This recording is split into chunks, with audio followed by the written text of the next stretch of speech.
This is Hannibal here from thehannibaltv.com, and today we have a special guest, one of the most memorable characters in WWE history.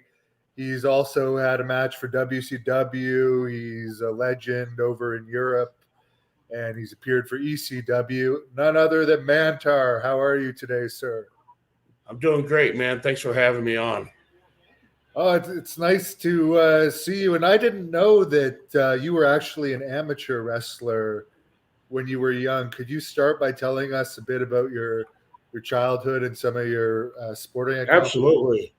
Yeah, so my parents adopted me as a baby in Omaha, Nebraska in 1968. And when I was born, I was only 5 pounds, 4.5 ounces. And my mom's dad was holding me and he was like, Bob and Marcia, you guys are going to be in for some problems. And he was like, what are you talking about, Dad? And he's like, this kid's going to be huge. He's going to eat you out of house and home. He said, Dad, what do you mean? He's 5 pounds, 4.5 ounces. You got to be kidding me. He says, no. He says, look at the size of his hands and his feet. And they just all kind of laughed it off. But, my grandfather was right. I was freshman in high school and I was 310 pounds. And I think that was the only day that I was little was the day I was born because I think this day two I was 12 pounds or more. Right. So, I was all my friends in school. They all played little league football, and I was always 100 pounds over the weight limit, so I had no chance of playing football. And so a friend of ours said, "Bob, why don't you get your son into playing some ice hockey?"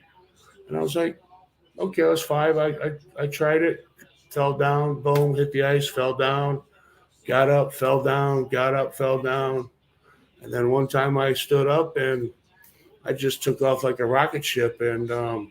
I played hockey till I was 16 years old, and I was always one of the top two guys on the team. I was always one of the fastest guys on the team, and I was always one of the best kids in the league. And I had dreams of being an NHL player. I thought, I wanted to be Bobby Orr, Tony Esposito, Gordie Howe. I wanted to be people like that. Great Wayne Gretzky. That's who I was dreaming to be. And I got into seventh grade and junior high. And my woodshop teacher said, "Hey," he says, "you're a big kid." He says, "Have you ever thought about going out for wrestling?" And I said, "No, not really."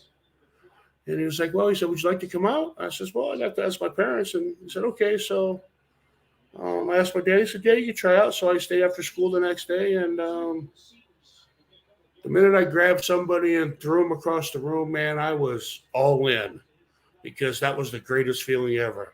Just to grab a hold of somebody and they had no idea what the hell was coming. They were just going for a ride. And I really took to wrestling right away. And I won two city championships in my eighth grade year. I was part of the USA Olympic junior world team. And I was the only competitor for the USA team to wrestle both freestyle and Greco Roman. We wrestled out at the World Championships in Cal State Fullerton. And I won two world championships the next 2 weeks out in California. And as a freshman to be, I was slated to be a 1986 Olympic wrestler. That's how good I was as an amateur wrestler, and ended up winning two state championships in high school, four-time state qualifier. I took third in the junior nationals after losing 30 pounds in 10 days out of 157 people. So yeah, I mean, I really love amateur wrestling. So sometimes when I was in the ring as a professional, I'd get a little excited, and I'll shoot a single leg takedown on your ass, and I'll surprise you out of nowhere and take you down. And they're like, "What the hell was that, Mike?" I'm like, "That was a single leg takedown, baby, right out of the textbook." You know, that's I love the belly to belly suplex. That was one of my textbook moves that I did in the ring for the WWF, and that's one of the textbook moves that I did on the amateur wrestling mat as well. So once I got a hold of you, there was nothing you could do. If I wanted to send you for a ride, you were on your way. You couldn't do nothing about it. Yeah, I was So with watching the some of your wrestling, matches today, and I noticed that your belly to belly was more of a shoot than a work belly to belly. yeah, absolutely. I mean, I'm not going to wait for you to leave your feet. Once I got my hands locked, I'm just going to step in, take one step into your groin, and I'm going to snatch you right up through the air and send you flying. So there's no hesitation there. You just lock it up, boom, step in and throw them. So um, I prefer to throw over my left hand shoulder as opposed to my right for some reason. I'm just more comfortable the opposite way. But yeah, that's one of my textbook moves. That was something I was famous for. The coaches in high school used to tell their guys, "Watch out for the head throw, because I'll grab your head and hip toss you in a second." And no matter what they did, they just couldn't stop it. And I pinned a lot of people. Had a high school pin record my freshman year for Ryan High Catholic High School in Omaha, Nebraska. I think I had like 24 pins as a freshman, and so that was pretty impressive. Yeah, and Nebraska, for anyone that doesn't know that's watching this in a different country than the US, that's an amateur wrestling hotbed. It's not one of the weak states in amateur wrestling. No, we're right at the top of the game. Nebraska, Iowa. Iowa. You got Dan Gable. Everybody knows who Dan Gable is. He's one of the greatest of all time, and so it's amateur wrestling is in my blood, and I don't know what my mom and dad did, but I'm sure that they threw around somebody sometime or another, because it's God gifted me with a lot of athletic ability and talent, and I'm very blessed and very fortunate to be able to do what I love as long as I did. Now, I understand you actually got kind of brought into the wrestling business by being a paper boy and meeting Mad Dog Vachon, who was your neighbor. Yeah, Mad it's a Dog's true one of my story. favorites. Yeah, true story. So hockey practice used to be at like 5 o'clock in the morning on Saturday, 5:30 in the morning on Saturday. And my dad was a mailman, and he started work at 5:30. Plus, I delivered newspapers, and I had a couple hundred newspapers on the weekends. So my dad would wake up at like 2:30 o'clock in the morning, and he'd go get the newspapers. He'd come home, wake me up. We'd sit on the tailgate of the truck. We'd wrap all these newspapers, and then we'd go deliver the newspapers throughout the deal. Well, one of the stops was Mad Dog Vachon. And when I was out delivering my papers, I would see him running the streets, to get in shape, to stay in shape for professional wrestling. And so he used to go to the bar sometimes that my dad used to drink at. And I was in there playing pool one Saturday afternoon, and I was probably 10 or 11 years old at this time. And I was playing pool there. My dad was at the bar drinking with his buddies, and all of a sudden the side door opened up. And when the side door opened up, it was, the sun would just blast right inside the whole building. And so you do when somebody opened the door. When you open the door and that sun came through, all you see is a silhouette of this little monster coming through this spark plug coming through the door. And it was Mad Dog Vachon. And I just literally just looked up at him, and I kind of dropped my pool stick. I was like, holy shit, that's Mad Dog. And then he goes and sits down at the bar right next to my dad.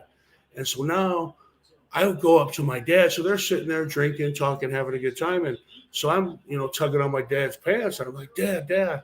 He was like, Mike, what? And I was like, talking. I was like, Dad, do you know who you're sitting by? He was like, yeah, that's Maurice. It's like, no, no, no, that's Mad Dog Vachon. Like, get the hell away from him. He's going to kill you.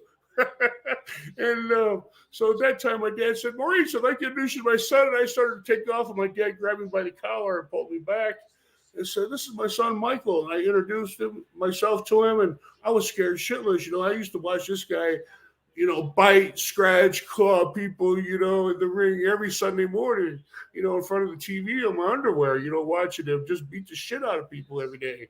And I was like, oh my God. And he was like, would you like to come to the wrestling? And I was like, sure. And this is when he was wrestling in the AWA. And So I remember he told my dad, he said, okay, Bob, he said, here's 2 tickets. He says, at the intermission, he says, or after the first match, he says, bring Mike down to the curtain and he can hang out with me and then you can come pick him up after the intermission. It's like, okay, that's great. So my dad took me down there. Said, yeah, can we speak to Mad Dog? And Maurice came, got me, took me back there. The very first person he introduced me to was Andre the Giant. I'll never forget it. He knocked on his door. Boss, I have a friend of mine. And he took me in there, man. And I remember I was standing there and Andre was sitting down and I was still looking up at him, right? I mean, I was, 11 years old probably. And I was like, holy crap, that was the very first professional wrestler that I ever met. And, I was in love with the sport from that point moving forward, So Maurice had told me, he says, listen, son, he says, go to school, get your education. When you're done with college, come and talk to me. Well, I turned down a full ride wrestling scholarship to Oklahoma University. And I decided to play 2 years of semi-professional football. And then I got right into professional wrestling at 21 years old over in the CWA for Out of Vance.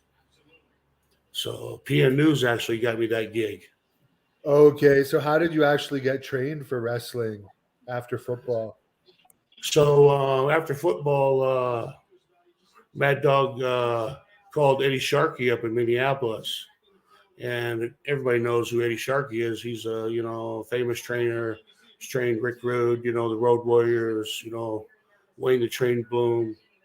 List goes on and on, Charlie Norris. And so I went up there and I was driving back and forth for about a month. And I knew more about wrestling than this guy was teaching me.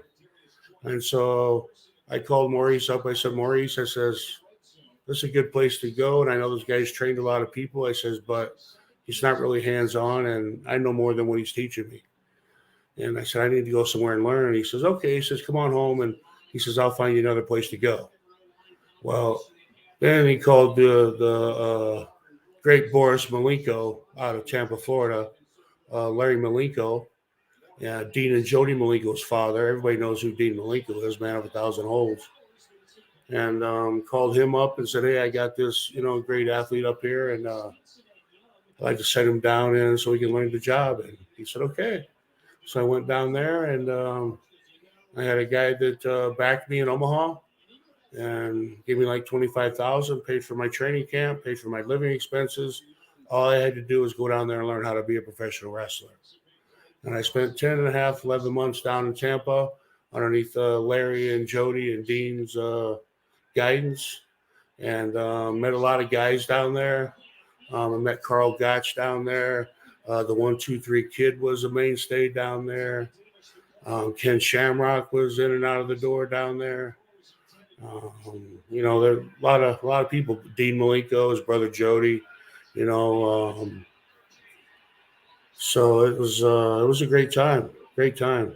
Did you ever wrestle around with Ken Shamrock, shoot style, since he was also doing shoots? No, they were trying to train me to do the shoot style wrestling, but Japan at the time I was 400 pounds, and Japan wanted me to lose 50 pounds. And Larry says, well, he says, what do you want to do? And I says, I don't really feel like losing 50 pounds.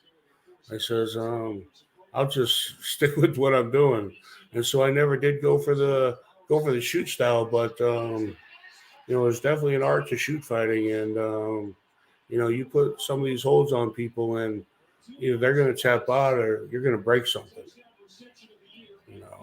And as far as wrestling over in Germany, how was that experience, and who were some of the famous people that also went on to become superstars that you worked with in those days? Oh, wow. All the old school guys have been there. Dino Bravo, Mad Dog Vachon, Vern Gagne. There's JBL's been there. Razor Ramon's been there. Owen Hart's been there. Chris Benoit's been there.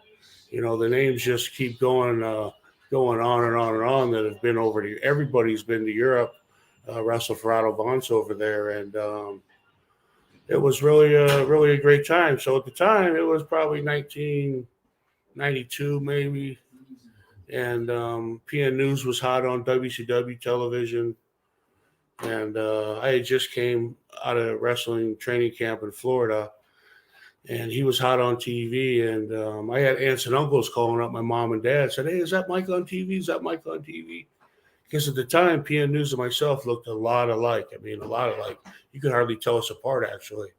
And so they said, no, that wasn't him. Well, I went to a local bar. I was on a Friday afternoon with one of my buddies, and we were having a couple beers, and we're drinking. This guy at the corner of the bar, man, just kept staring at me and shit. And we're drinking. My buddy's like, "Man, he's got a problem." I said, "Yeah, if you don't stop, I'm going to knock the shit out of him." So he come over. He says, "Hey, man," he said, "excuse me for staring." He says, "But I'm trying to figure out why my brother's in here and not saying hello to me." It's like, "Your brother, huh?" He's like, "Yeah, my brother." I was like, "Well, I suppose you're going to tell me your brother is PN News, the Rap Master." He was like, "Well, actually, I am." I said, "Now I'm going to knock you out twice. Once for staring and once for lying, motherfucker." And so he was like, "No, no, no, no, no." And he pulled out his license. He says, "My name's Johnny New. That's Paul New." He says, "Our parents own New Cheese in Hardington." He was like, "I promise you, man, it's legitimate." So we tried to call him. He never answered the phone. So he said, "Listen, give me your name and number." And he says, "I'll call my brother and let him know that I met you and stuff." And he says, "I'm sure he'll be happy to meet you." And so that's what he did. And Paul called me up a couple weeks later, and we talked. And he was like, "Listen," he says, "we're getting ready to do the Sioux City, Des Moines, Omaha loop." He said, "If you want to pick me up at the airport," he says, "you can hang out with me for the weekend, and I'll introduce you to some of the guys." So after that first weekend of hanging out, I remember brought back to Omaha JYD, the Junkyard Dog, and Robert Gibson and PN News and myself. And so I took them guys, dropped them off the hotel and stuff. And as they were all flying back out of Omaha. And Paul says, "Listen," he says, "give me your information." He says, "Send your pictures to this such and such guy." And he gave me Otto Vance's name and address. And he said, "Whatever you do, tell him you've been there for 2 years. You've been wrestling for 2 years." I said, "Okay." So that was the story I took, and I went there, wrestled my first match in Dortmund, Germany, in front of about 10,000 people, made $6,000, championship match. Place was sold out, man. And it was my very first match ever. Ever. And after the match, um, Otto Vance said to me, he says, "How long you been wrestling, kid?" I said, 2 years. He says, "How long you been wrestling, Mike?" I said, 2 years. He said, "Mike," says, "I'm your boss. You tell me the truth." He says, "I know you haven't been wrestling 2 years." He says, "If so, you've maybe wrestled 10 times a year." He said, "But that don't make a professional wrestler." I said, "Well, honestly," I said, "if you want to know the truth," I said, "I've only had 2 matches, 2 in wrestling camp and this one here." He was like, "Well," he says, "I could tell you were green." He says, "You did a pretty good job, though." He said, "If you really want to learn the business," he says, "I'll keep you on for the next tournament, 38 days. He said, I'll give you $335 a day and I'll pay you every 2 days. Yes or no?" I said, "I'm in." I was sold. And then he just kept bringing me back, bringing me back, bringing me back. And, that's how my professional wrestling career got started, man. It was fantastic. And then when I was over there, Otto would bring in all these big names off of WWF TV that to wrestle in championship matches and so on and so forth. And the $1 Million Man, Ted DiBiase, just got done with his run after the 1-2-3 Kid beat him on Monday Night Raw. And he came over to the championship. And Ted is from the same hometown I am, Omaha, Nebraska. And Sting was actually born in Omaha, Nebraska. And but anyway, Teddy was over there. And, back in Omaha, we call South Omaha boy SOB, where everybody else thinks it means something else. Well, he said, "Hey, I heard there's an SOB in this locker room." And all the boys started looking at him like, "Who's this guy think he is?" And I was like, "Hey, over here." And so we, hugged and everything. And everybody's looking like, "What's going on?" And, they realized that we were from the same hometown. And so I kind of looked after Teddy over there, and we had a great time. And he said, "Listen," he says, you got some athletic ability to you." He says, "I'm sure Vince will love you." He said he loves big guys. He says, "I'll see what I can do for you." And I called him 2 weeks before I came home from Christmas break. And a couple of days after Christmas, my phone rang. It was the WWF office, and the rest was history. Yeah, that's a pretty interesting story of how Million Dollar Man met you. Do you have any other stories about him? Because he's had a lot of negative publicity lately, but obviously your experience with him was pretty good. Yeah, I mean, Ted has always treated me with the utmost respect. We're from the same hometown, and some of his cousins are really good personal friends of mine. And I didn't really. We're both part of the Nebraska Professional Wrestlers Hall of Fame, by the way. And I've played golf with Ted in Omaha a few times, and hung out with him over in Europe and stuff, and hung out with him in the locker room in New York, of course. Um, Only talked to him a few times personally on the phone, so I really don't know what his day to day life is. At the end of the day, we all have our weak moments and might do some things or say some things that we're not proud of, but it's just a part of life, and you just gotta move on. You know what I mean? People are too fucking sensitive these days, and so I believe of half of what I hear and less of what I read, so I don't try to I don't judge other people. Yeah, and he hasn't been found guilty of anything, I don't believe either. So that's something else to take into consideration. I don't think that's gone to court.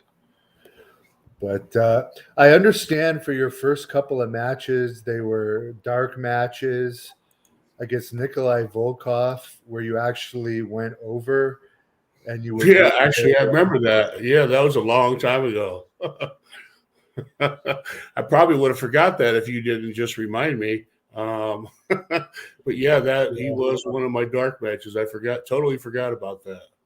That's rare though to go over a guy in a dark match. Were you already signed by then, or were those actually your first WWE matches? No, they were actually my first WWE matches.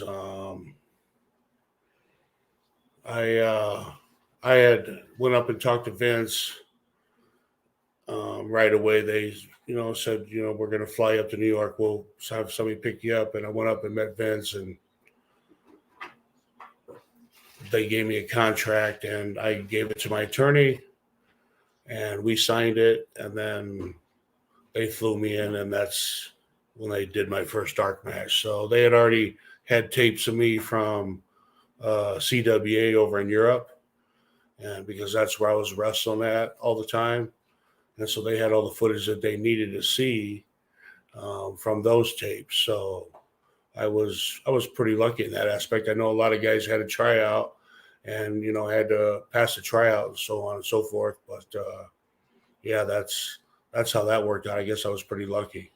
Yeah, that's a rare unless you're coming from another major company like WCW. But as you said, 350 a night in Germany in the early 90s. In wrestlers' pay, there's very few places you could get 350 a night in 2022. No, you're absolutely right. And the thing about it it was if you were in a town, say you were in Vienna, Austria, you were there for 72 straight days. 72 straight days of $335 a day. I mean, that's great money. And you only had 2 days off in between towns. And basically, one day was a travel day and to get set up. And the next day, you relaxed. And the day after that, boom, you were right back at it again, for another 40 days or 50 days or 21 days. Every now and then you get lucky and get a little vacation spot up in the mountains. There was a place that was in Seeboden, Austria, one of the most beautiful places I've ever been in. You'd be out in the middle of this lake and you look around you and all you see is these beautiful green mountains. And it was one of the most tranquil things, beautiful things I've ever seen ever. And I'll never forget it, man. And you were deep in the mountains of Austria, up in the Alps, and it was just absolutely beautiful. I enjoyed my time over there. I wrestled over in Europe probably for about a total of 14, 15 years, and I loved it over there. And what killed the business over there? Just WWE taking over and people don't want to. WWE, yeah, WWE taking over, and Otto Vance was getting older, and he was always 500 pounds, so his body just started giving out on him, and he just started losing the passion for the business, because he's already made his millions, and so that, I mean, his investment when he paid Vern Gagne $100,000 for the championship belt, he only had it for like a month, but that $100,000 investment to get that belt made him like a fucking god in Austria. And you have to understand the technique of CWA wrestling. We wrestled in rounds over there, and so you only had a minute rest period in between rounds, and it was more wrestling than high flying. It was holds, and it was working those holds, and it was working that arm for three rounds, and you're working that arm for 10, 12 minutes. And these people are fucking buying it. And used to get fined over there. Let's say you got caught cheating, and so the good guy got tired of the bad guy cheating, so the good guy cheated, and so then he got a fucking yellow card, and then he'd get fined 200 Deutschmarks, and which was like $100 at the time, and fans would just run up to the fucking podium and pay that $200 fine because they didn't want to have the wrestler to pay for it, and they thought the shit was real. And after the match, we would divvy it up between the two wrestlers and the referee, and then the speaker would get the little change at the end for putting the gimmick over. But yeah, we would make so much extra money every night, and on the nights that you wrestled a championship match, you would bring home an extra $500, $600, $700 a piece, off of just fines that people came and ran to the table and paid. It was such a fucking scam. It was ridiculous, but that people didn't know any better.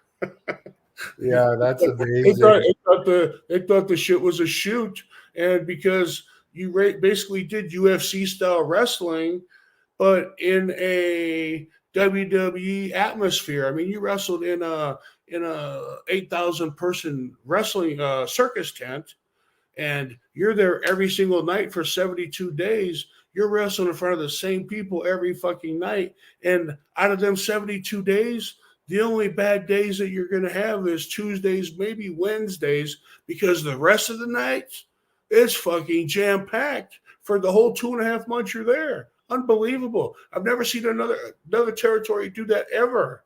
I mean, Otto had it made over there, and before the tournament started, all the wrestlers were paid already, and so everything that came in the gate was cash money right in his pocket. People thought Otto Vance was a fucking god, and they treated him as such. Every time we went, people kissed his ass. People give us free fucking food and free drinks, and it was crazy. If Otto had a hand in it, it was going to get done, and it was going to get done right. I have to say that Otto wasn't shy about putting money into the business to make money. Right? He was smart. He was a fucking brilliant fucking mind. Brilliant wrestling mind. There's a fan here that tipped $1.99 and wants to know, what were your thoughts on Owen Hart's death, and where were you at the time? Wow. What a fucking question. Nobody's ever asked me that. Because when my very first year in Germany,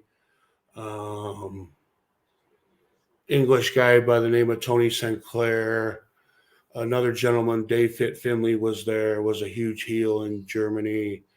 The main baby faces were Owen Hart and Chris Benoit. And so I was learning the business, and Otto was teaching me the business. So he would put me in a position every night to where I was in a tag team. My tag partner was Dave Fit Finley, and we were wrestling Owen Hart and Chris Benoit in a tag probably 3 nights a week. And these guys taught me the sport of professional wrestling. I learned from the absolute best.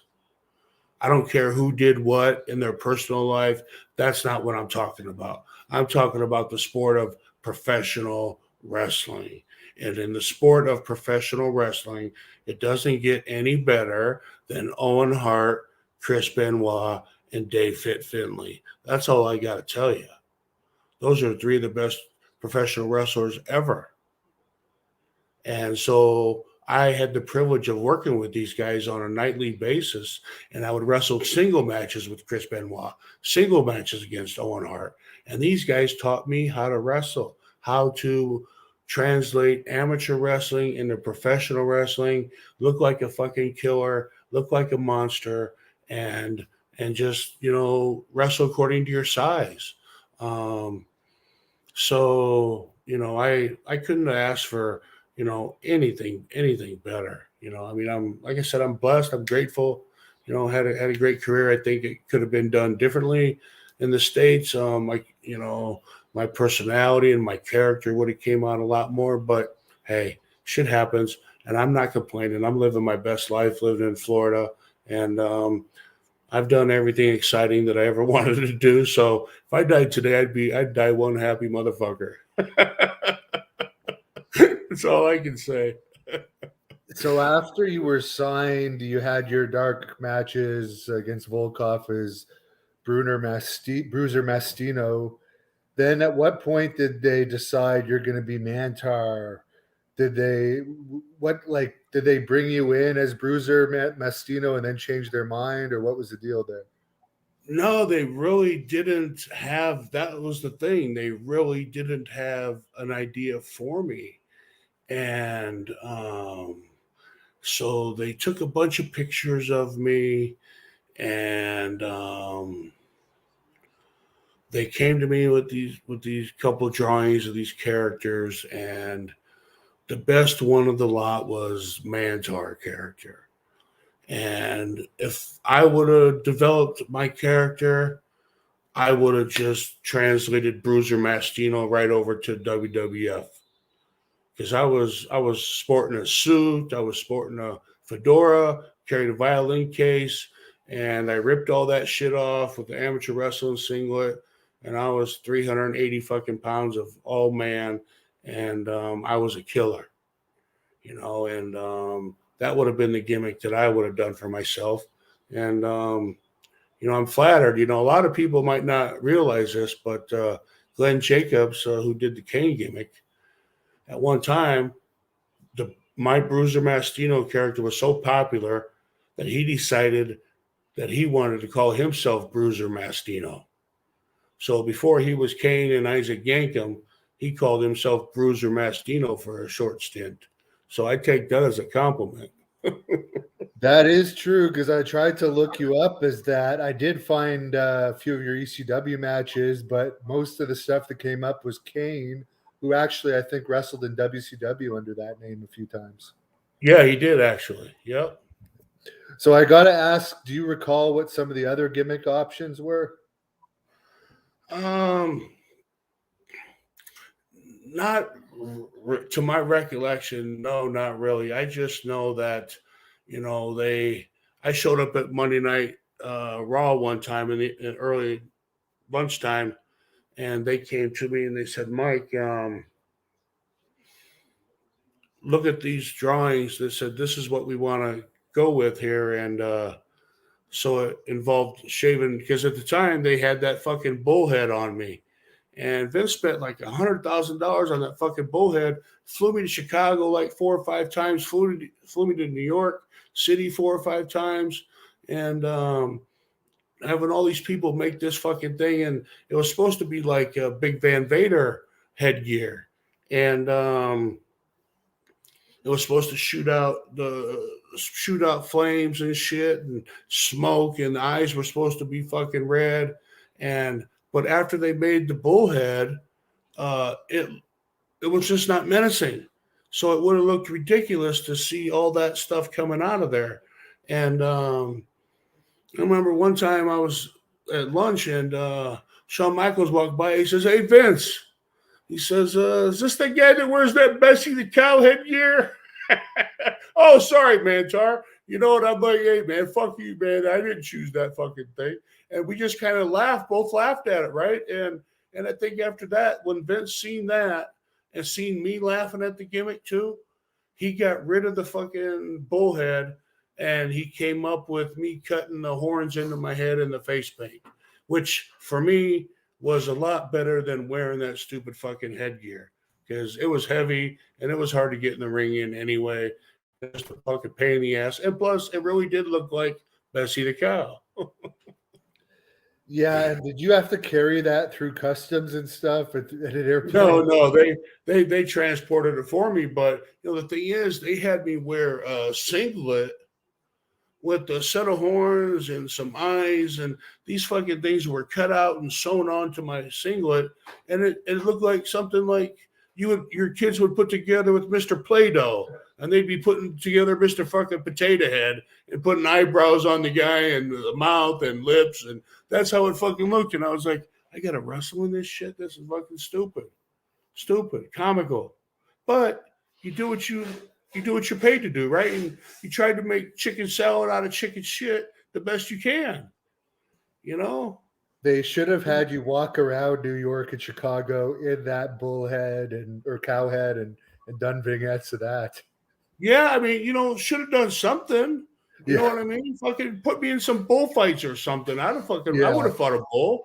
I don't care. Fuck. If it had been a cooler head, it would have gone over better because people remember it.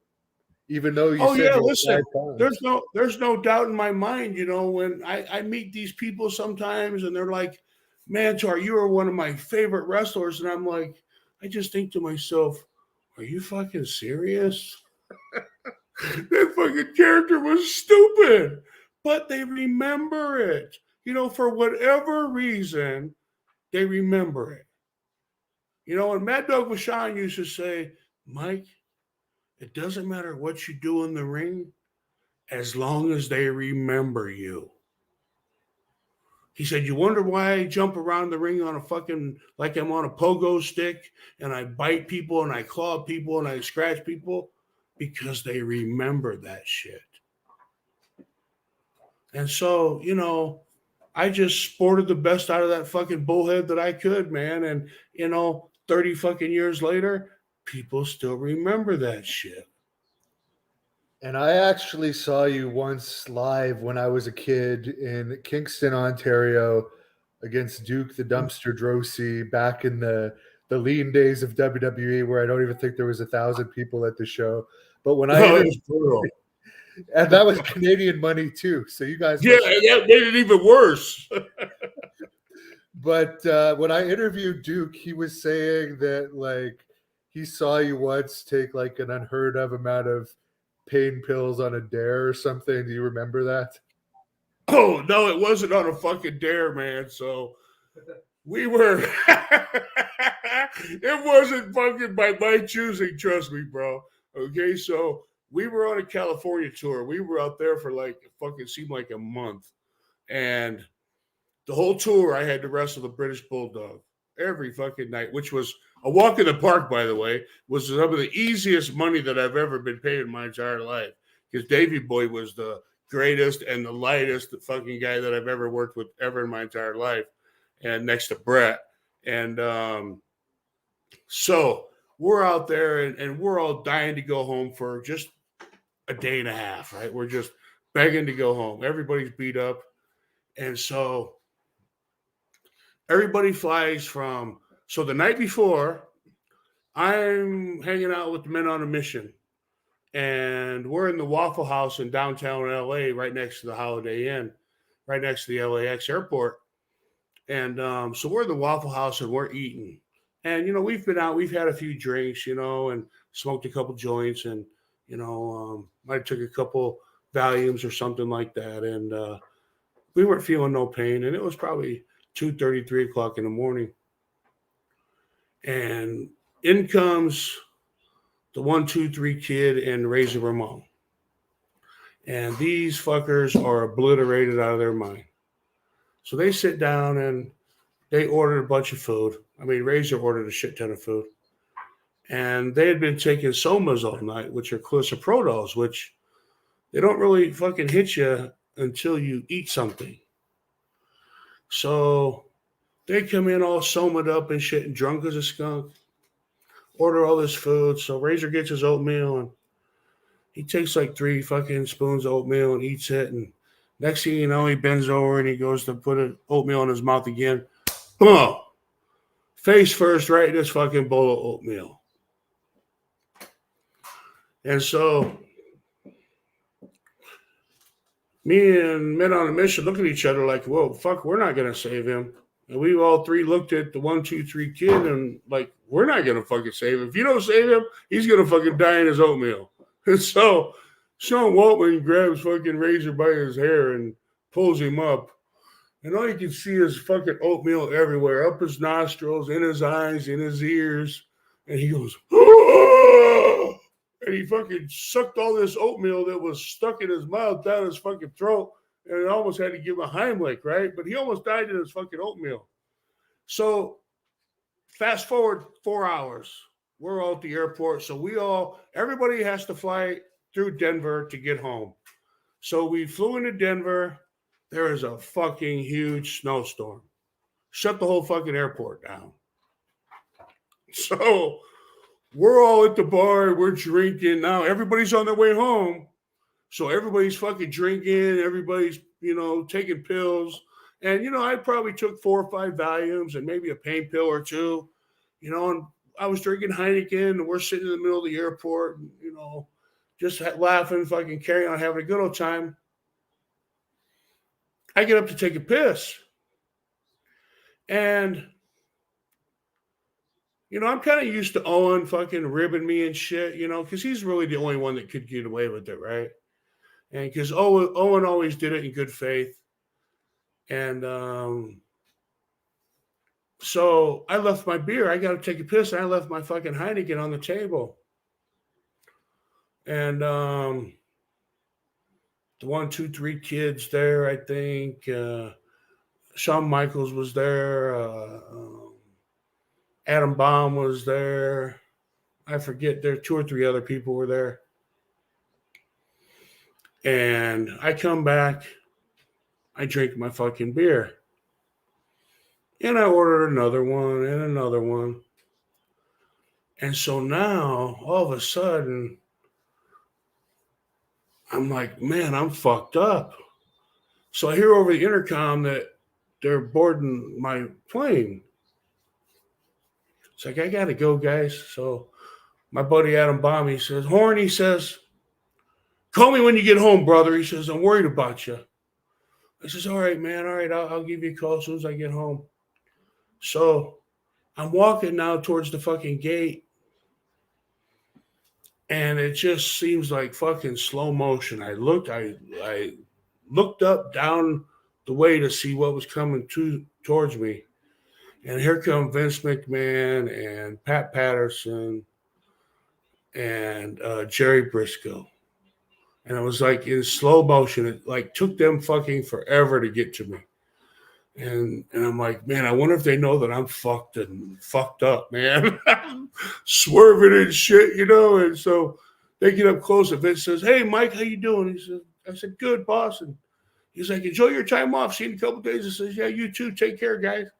And I was like, phew, fuck, I'm glad that was over. So now I get on the plane and I keep drinking because it's only an hour and 15-minute flight to Omaha. So I had a couple, 2, 3 more beers. I get home. I try to go to bed. I can't fucking go to sleep. I'm up all fucking night, man. I'm miserable.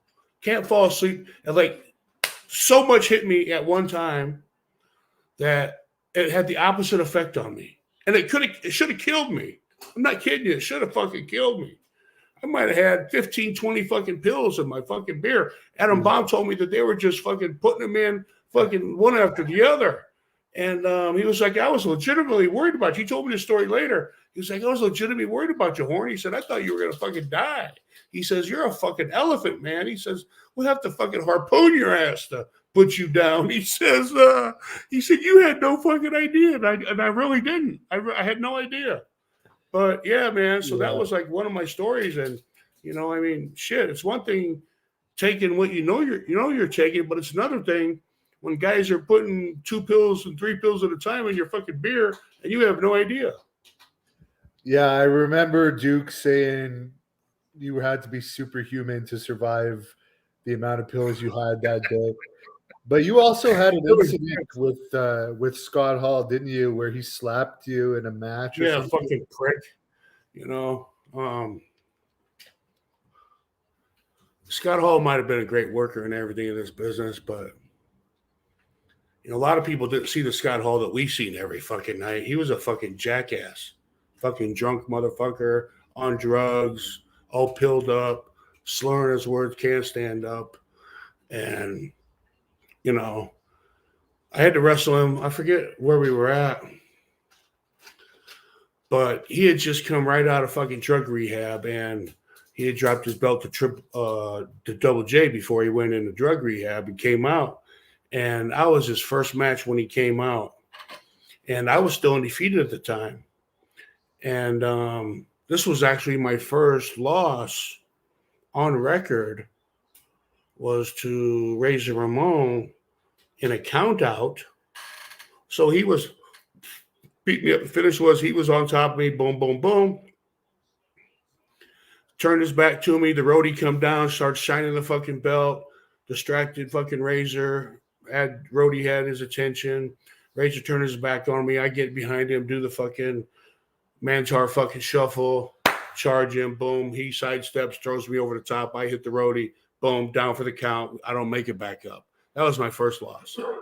But in the match, he called the fucking spot. So I'll do whatever you want to do. I'm just that kind of guy. I'll do whatever you want to do. I just want whatever you do to fucking be realistic. And so we went out there. We called this original spot where I go to lock up. Boom, he ducks it. Boom, ducks it again. Lock up, boom, ducks that, ducks the fucking clothesline, spin around, boom. He open slaps me and throws his fucking toothpick in my fucking face. And his buddy Diesel talks about this. He's talked about this many times on different podcasts around. Might even have been on your podcast. And he said that he's back in the back. Diesel's telling the story. He says, I'm back in the back watching the monitor, watching Scott Hall wrestle fucking Mantaur. And he said he did this spot, and he says he open hands slapped him. He said he slapped the fucking spit out of his mouth. To listen to Diesel tell it, he knocked the fucking shit out of me. And knocked me out for the way fucking Diesel told the fucking story. But what really happened was Scott Hall took a fucking liberty, tried to knock my fucking teeth out, couldn't. I shook it off, and then took his fucking head off. You know, when we got in the back, I waited for that motherfucker to come through the curtain. I got right in his fucking face. We start pushing his fucking shove in. Agents were fucking pulling us apart. I said, fuck you, you fucking piece of shit, punk ass motherfucker. Do that shit right now, motherfucker. I'll knock you out. That's how I fucking... After that, my next match was, I think, leading up to Survivor Series or something like that. And I got beat by Bob Sparkplug Holly. When that happened, I packed my bags. I went home. Fuck you. I'm done. You know, because when Bob Holly beat me, people were fucking booing. I went out there and threw Bob Holly around like a fucking rag doll. And when he beat me, people knew that fucking shit was bullshit, because I just manhandled this fucker for like 8 minutes straight, and he got nothing in, got one thing in. He moved on something, hit me with that fucking missile drive kick, and he pinned me. Get the fuck out of Dodge. But hey, they're paying me, so I'm going to do what I'm told. When they put you with Cornette, did you see that as a sign that you might get a championship push or something? Because he was... Yeah, I mean, you know, they were actually talking about doing a run with The Undertaker. And so when I wrestled these fucking jobbers, man, I beat the fuck out of them. You know, Teddy DiBiase told me, he says, Mike, he says, when you're on with these jobbers, he says, you need to fucking beat the shit out of them. He says, even if some of it's for real, beat the shit out of them. That's what they're there for. They know that's what they're getting paid to do, is beat the fuck up. So go out there and beat them up. be the killer that you are. And so that's what I did. And I remember I used to do this thing I would call the forklift, where I'd fucking buckle you, you'd stagger out, I'd charge you, pick you up underneath your shoulder pits and drive you back in the fucking corner. But one time I picked this guy so fucking far up in the air, I didn't realize my own strength, and his fucking back of his head bounced off the fucking corner post and split his head wide open. This fucker was knocked out before he hit the ground. I had to smack him and wake him back up a little bit. Well, I could bring him to so I could pin him. But yeah, I've beat a few jobbers up. So I had kind of a stiff reputation in New York. And Bret Hart stepped up to the plate. Said, I'll work with them. Me and Bret had the fucking match of a lifetime. And they took the best part of the match off television. And when Bret seen it and found out about it, Bret fucking chewed fucking Vince out for the fucking leaving that shit out. He said, man, he says, this kid, everybody's giving this kid a fucking bad rep, and I go out there and have a fucking match of a lifetime, and you cut out the best fucking part of the match. That's just stupid. We're out there working hard for what? And so, you know, I had a few people go to bat for me, but, you know, the clique fucking ran everything. And so once I got in that spat with fucking Razor and wasn't going to take his fucking bullshit and stood up to him, you know, I knew that my days were fucking numbered at that point. How were your experiences with Shawn Michaels overall? Shawn Michaels was pretty cool. He came up to me one time and asked me if I was related to PN News. Just fucking flat right out. He said, Mantaur, he says, there's a lot of rumors going around here. And he says, and I hate fucking rumors. He says, I need to just come out and ask. He says, are you related to PN News? And I said, no, why? He said, well, people say you guys are brothers or cousins. And he said, he's not wanted around here. And we don't want people like him around. And because I guess somebody said that he stole somebody's money or something when he was at WCW. I don't know. I wasn't there. I mean, only God and PN News knows, but I don't get in other people's business, like I said earlier. So I really don't give a fuck unless it happened to me or I experienced something. I'm okay. You know, I don't care like what your sexual beliefs are. Just don't rub that shit on me. I don't care. Just don't touch me. We don't got no problems. You do what you do, and I'll do me. And he came out and asked me, and I told him no. He was like, okay. He says, I'm glad I talked. He says, there's a lot of rumors. He says, yeah. He says, that's just what they are, buddies, rumors. I says, if you ever want to know something, just come and ask me, and I'll tell you. I ain't got nothing to hide here. I'm just a squirrel trying to get a nut. That's exactly what I told him. And he fucking popped on that shit. He loved it. He said, I've never heard that before. He said, yeah, I think it's a fucking Nebraska thing. Now, you had one random appearance managing Goldust or bodyguarding Goldust in your hometown against the Ultimate Warrior. Yes. Any memories of working with the Ultimate Warrior, who people either seem to like? Man. That was fabulous, man. Had a great time doing that. So what happened was Goldust wrestled somebody over in Europe for the Intercontinental fucking belt, and he hurt his knee really bad. Well, there was an In Your House pay-per-view. They already had it booked. It was the main event. And there was another main event, so it was kind of a co-main event. But still, they knew that Goldust wasn't going to be able to fucking wrestle. And so they said, hey, can you use your Bruiser Mastino gimmick, which is the gimmick that they should have fucking used from Jump Street. But, you know, Vince wants to be in control of every fucking thing. So he's not, I don't care how good of a gimmick you bring into him, 90 chances are he's not going to let you do it because it's not, number one, not his idea. Number two, it's his company. And number three, he just plain doesn't give a fuck. And so they asked me to do the gimmick, which I wanted to do to begin with in the company and to be Goldust bodyguard. And they says, well, we want you to go out, you know, be his bodyguard. And this is what we want to do, the cigar thing. He's going to put it out on his fucking chest. And then he's going to fucking knock him out of the fucking chair when he does. Come up behind him, bam, bam, bam. Get some fucking heat on him. Let him do his fucking warrior fucking spaz. And, you know, take a few bumps for him and fucking powder. And that's it.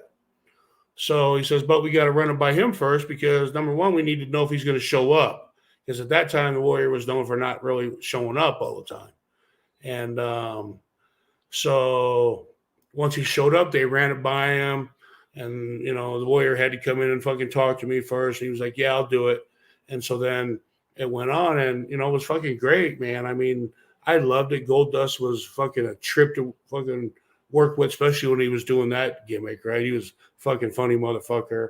And the Warrior was great, man. Nice and easy. Went down just like we fucking said it would. And yeah, crowd fucking popped and they were happy. And, you know, everybody went home and I made a nice fucking big fucking chunk payday and it was all good. And that was just a one-time thing. They never called you back. Yeah, you know, it went so well that, you know, Goldust even said, he says, hey, Mike, he says, I hope we can do this again, brother. He said, this was fucking fun. He says, you'd be a great addition to Marlene and myself. And I was like, thanks, man. I said, I had a lot of fun too. I said, I appreciate you and let me help you out. You know what I mean? Thanks for the fucking bone, brother. And he was like, no, man. He says, you did all my work for me. He said it was easy, man. He says, and it went down without a hitch. And so we really thought that there was a chance that we would do something moving forward. Like, Jesus Christ, who's this big motherfucker just come out and tried to fuck the Warrior and the Warrior fucked them both, you know? Well, just stay tuned. Well, stay tuned to nothing. Because it was just a one-off fucking deal. So, you know, like I said, you know, if they want to use you, they're going to use you. If they want to push you, they're going to push you. If they want to fucking make you look like a piece of shit, they're going to make you look like a piece of shit. If they want you to fucking kiss Vince McMahon's bare ass in the middle of the fucking ring and you're willing to do it for a paycheck, well, then they're going to fucking make you do it. Well, Steven Regal kept a job for a long time for doing that, so I guess it works out for some people. But a lot of people Steven Regal is an ass kisser from way back, bro. I worked with him in the CWA, and I remember guys like Finley and St. Clair and David Taylor. They would say, "Man, Regal was fucking fat and just a fat piece of shit. We used to beat the shit out of him, man, and now he thinks he's one of us." And you know, Regal could wrestle though. You know what I mean? Regal will put it on you. He's a tough motherfucker. Don't get me wrong. He's a tough motherfucker, but he took an ass whooping to learn how to be a tough motherfucker. He took an ass whooping on a regular basis from these fucking, because Englishmen are brutal, bro. They will put your ass to fucking sleep. They will smack you and wake you up, and they will put you to sleep again, and they will put the boots to you, wake you up, and then they will put you to sleep a third time. I mean, I've seen fucking Dave Finley put somebody to fucking German to sleep like 5 times in one fucking match before. Absolutely ridiculous. And these people can't stop it. These fucking English wrestlers are for real, bro. For real. How was your WCW tryout, and how was your whole experience? We always hear the backstage environment is kind of tense there, but you were only there for a show. It was super intense, man. I mean, that was the fucking blind leading the blind over there. And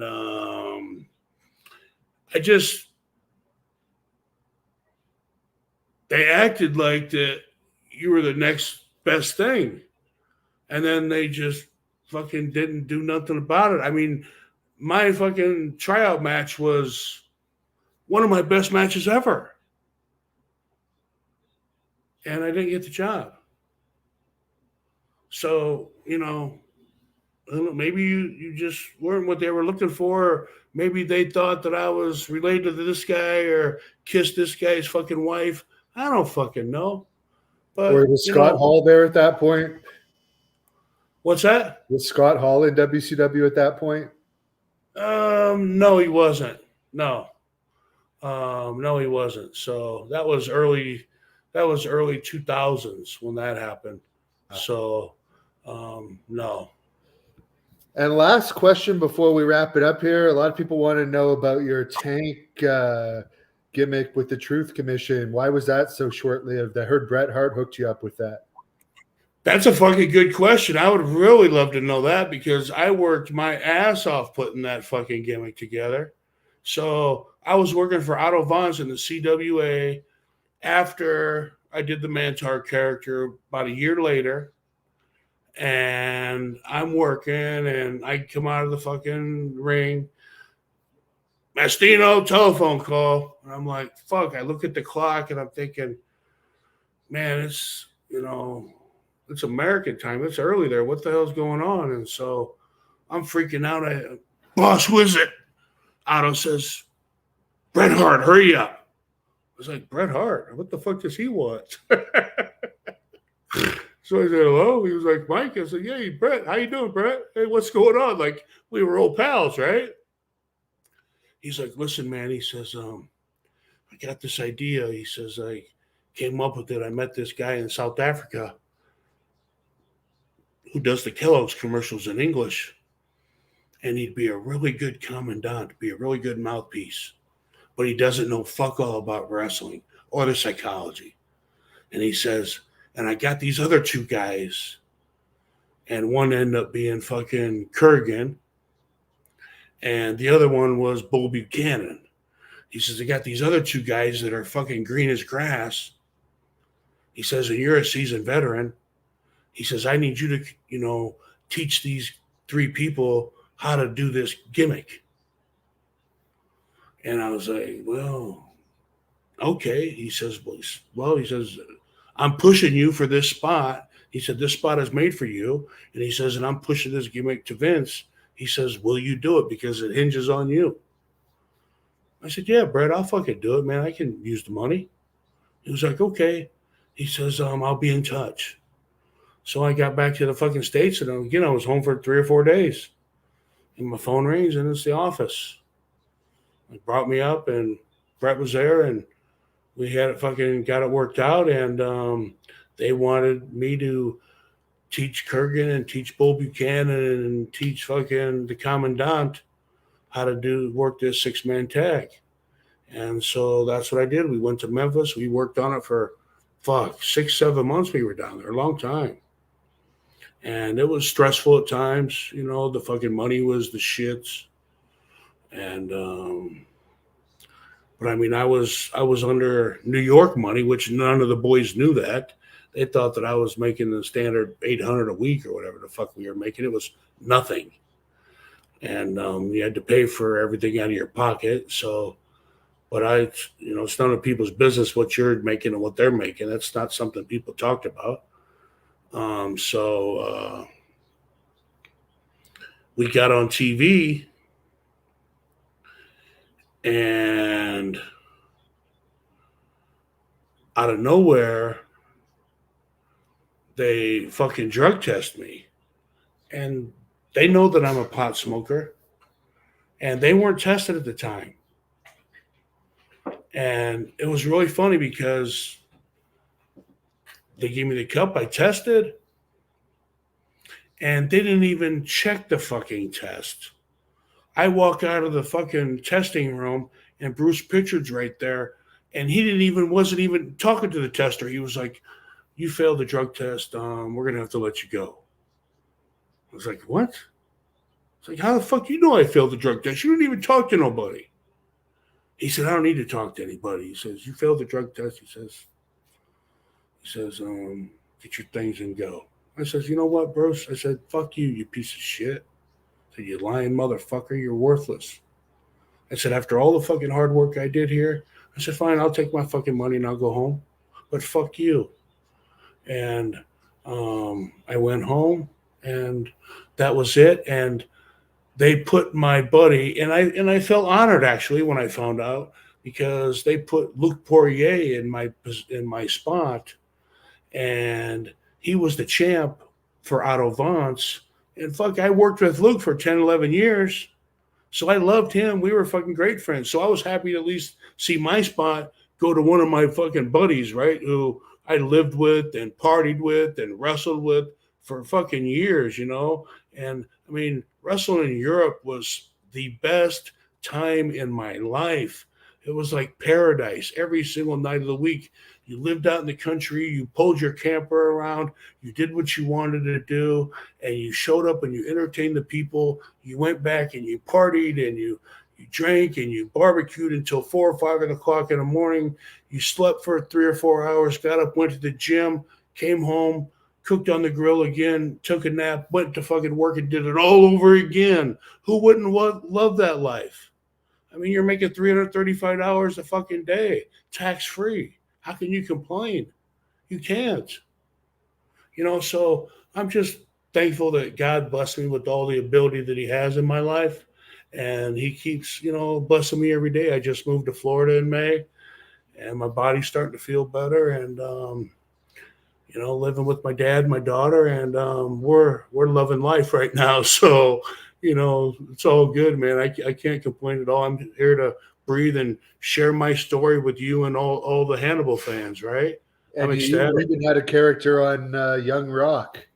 Manteur. Yes, I even, and I didn't even know it either. One of my buddies called, he said, "Big Mike, your ass was just on Young Rock, brother." And I'm like, yeah, that's fucking awesome, bro. I was like, that's what I'm talking about. That's how well fucking Mantaur, that's how over Mantaur is, motherfucker. He made Young Rock. That's what I'm talking about.